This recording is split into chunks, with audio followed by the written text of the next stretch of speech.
Hi, in this tutorial, I'm going to give you some idea on how to work on this country attractiveness analysis. So I've gotten a couple of emails and some of the students are still not clear about how to work on this assignment.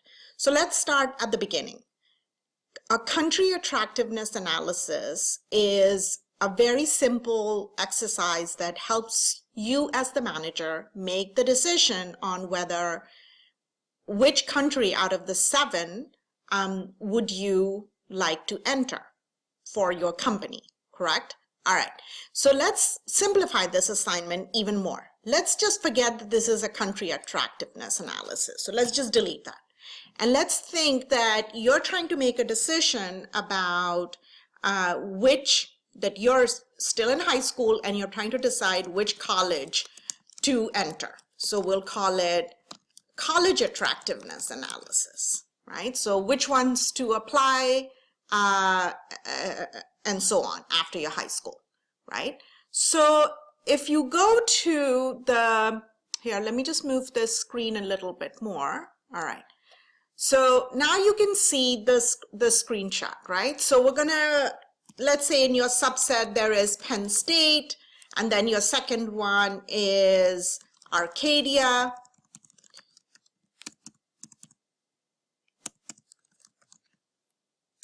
and then Drexel, and so on, right? So under criteria, you're going to decide, and forget these labels for now, just don't pay attention to it, right? So forget all this. Let's just say you have certain criteria that you're going to evaluate each of your colleges to determine which one looks the most attractive to you. So maybe your one criteria is commute distance from home, right? That might be one. Your second criteria might be is tuition per year under $10,000. I don't know, I'm just making this up. Your third criteria might be is the business degree ASCSB accredited. Your fourth criteria might be is my girlfriend applying also to these schools, and so on, right? So you build all these criteria. So let's say for now we have these 4 criteria. You've got 100 points to divide between these 4 criteria, which is what you see down here, right? So let's assume that you're gonna say 50% of my decision is going to be weighed on whether the business degree is accredited or not. The other 40%, I'm sorry, not there, 40% is going to be on whether the tuition is less than 10,000 or not. 5% for whether my girlfriend's also going to apply to these colleges, and another 5% for the commute distance. That should add up to 100, right? It's not. So what are we missing? So another, let's say 10% to the commute distance. Now that, if you scroll down, you'll see that that adds up to 105, 90,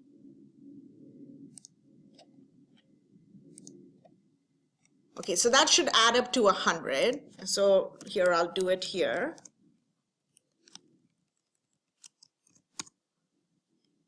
Why is that not 50, 90, 100? Okay, yes, so that should be 5.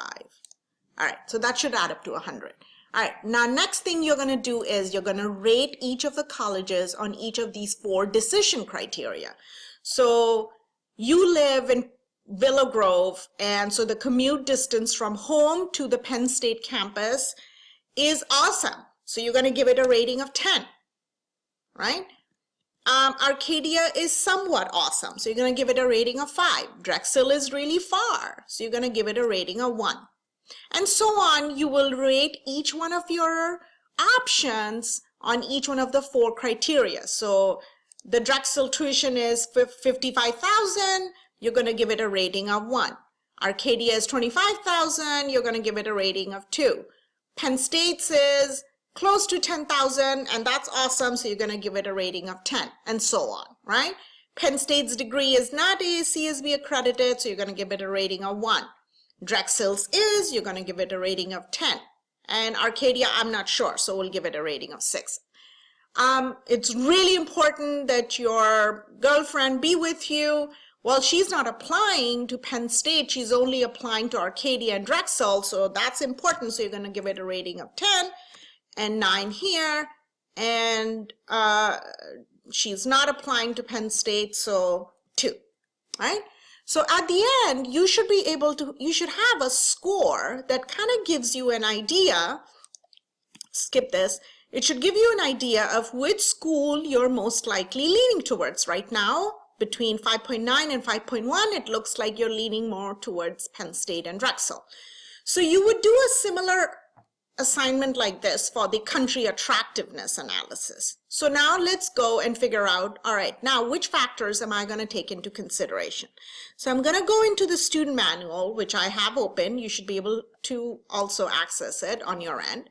So remember, you're a toothpaste company, right? So who is your key consumer? Families with children and adults, right? So you're a toothpaste company that's looking to enter one of the 7 markets in the Latin American region. In your student manual, as you go through each one of these green tables, each one of these green tables will give you information about across several different characteristics. So this one that I'm looking at on the top tells me something about the size of the population, the GDP, which is indicative of, the buying power, CPI, consumer poverty index, what percent live below poverty line. So think about it. Is the size of the population an important criterion for you to consider on whether that country is worth entering or marketing your product or not, right? So in my rational mind, it says, yes, the population size is really important. And so I'm looking at the population size here. Brazil's population size looks really good, and so does Mexico's. The others are really, really small, right? So I'm going to go back into my Excel sheet, and I'm going to go back to the original that you had, and I'm going to make this one criteria and call it population size, right? And so on. And just like that, you will enter others, right? So back again to the student manual, and you might look at average growth, maybe. Well, all of them look about the same. Now, the currency exchange rate is an important one, right? Because the case tells you that you're going to repatriate all the revenue from these foreign countries back into the US, which is the home country.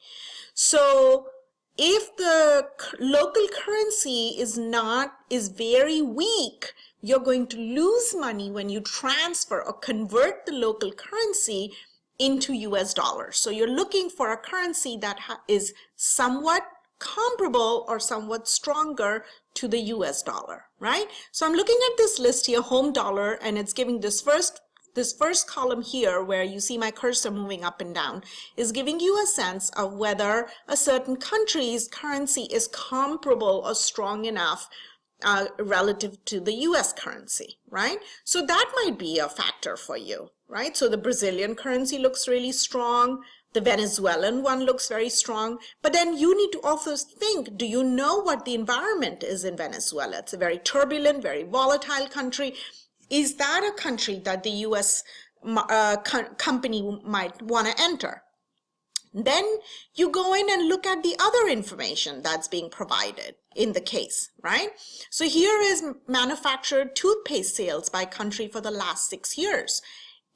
Which country is it that has growing toothpaste rate, right? So if you look at, well, Mexico's looks really good and Brazil's looks really good too. Here are market shares. Do you want to look at the market share? Is that a factor that you want to consider?